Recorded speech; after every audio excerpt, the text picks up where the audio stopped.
Good day everyone, and welcome to another vlog for the Exodus project. In the last update we ended with Aaron, so this update we're going to be starting with Aaron. I remember telling you guys that I had an issue with his hair, but as you can see it actually has a very nice unwrap at the moment. The method that worked was to hide the unwrap seams under the hair clumps. So if you were to now render it, you would still get that same nice flow and nice little edges over here for the shinier part of the hair. And if you were to render this as an animation, you would get the following.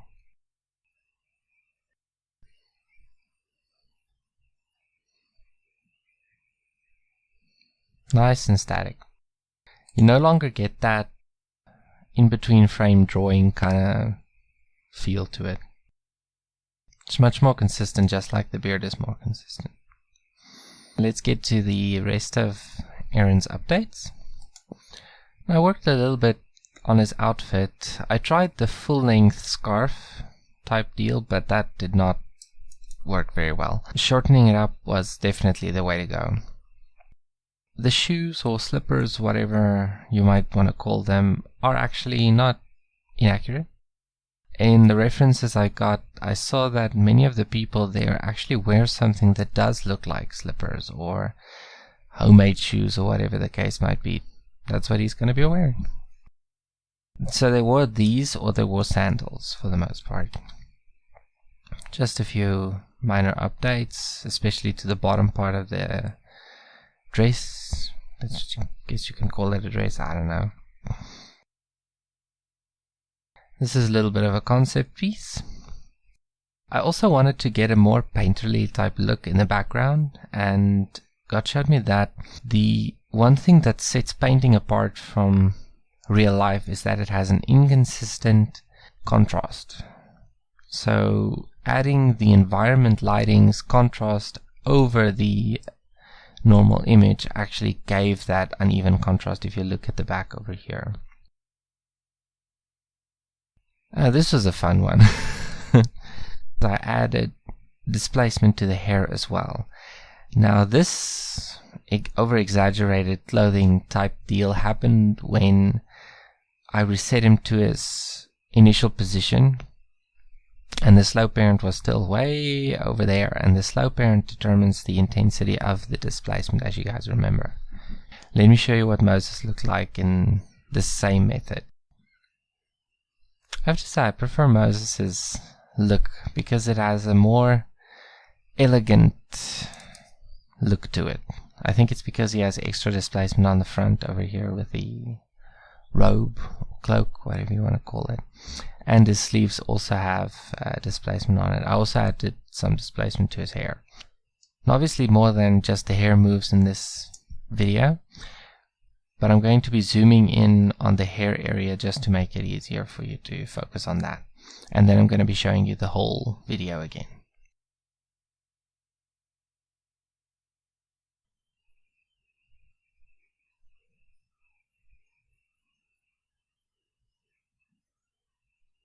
See, it's not major, it's just for basic walking movements. However, it is practical for wind movement because I can increase the distance between the cube and the empty and then move the empty that controls their coordinates.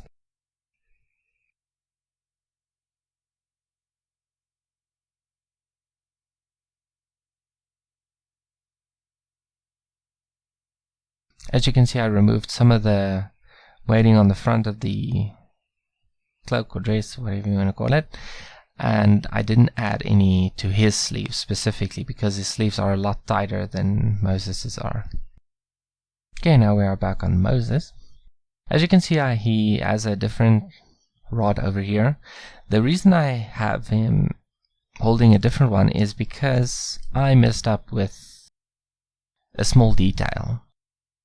Because it switches back and forth in Exodus between Moses and Aaron, you know, who does what, I mistakenly thought that it was Moses giving his rod to Aaron to throw down before Pharaoh so that it would become the serpent. Don't know why I thought that, but that was what what I got. So after seeing the error, I quickly modified the one that I gave Moses and gave the other one to Aaron because it is already tied to the serpent's animation. So here is his hair animation.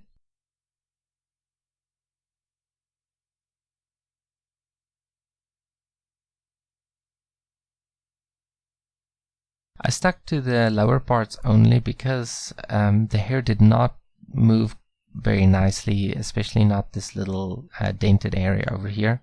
I wanted to get this hair moving too, but looked weird. One thing to mention though is that the displacement for the hair only works along the y-axis. The rest you can do with the normals, but the hair you can't do with the normals. I think it's because the hair is more tubular. And speaking of tubular, this is Aaron's hair. I just wanted to show you guys how it looks in the actual viewport. So I duplicated his hair and just moved it over to the side so I can show you that all the unwrapped seams are in the middle.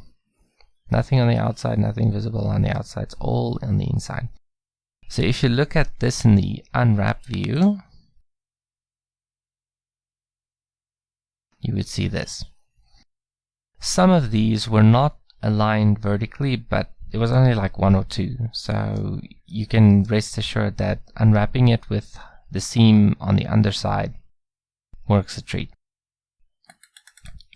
Here we have Pharaoh. So I, by the grace of God, was actually able to finish him this week as well. Actually finished him. Was it last night? No, it wasn't last night. It was yesterday afternoon. Did a few concept images of him for the thumbnail and testing that background look and all that kind of stuff. So this is actually something I'm very satisfied with. Just want to show you guys that the dress thing also moves. Same method as for Moses and Aaron's cloak / dress outfits. Also used the worksuit from Make Human to produce this. Lots of modification, seriously. As I'm bending his legs, I'm thinking of the inverse kinetic rig that I'm using here. It turns out that the MHX2 plugin, which is independent of Make Human but is intended to be a bridge between Make Human and Blender, still has this very rig that you can apply with the new Make Human version. So I'll put a link in the description to the thread that recommends the plugin for both Blender and Make Human, and also a link to a video that shows you how to install it. I haven't installed it yet. I'm still using the older Make Human, but I may switch to the new version because I have to make some Israelite women as well, and the odds for them having short hair are slim to none. This was before the expressions, and because of the serious black eyeliner that they wore, I don't need to add a freestyle mask to the eyes. As you can see, I didn't even have the freestyle lines on the face yet.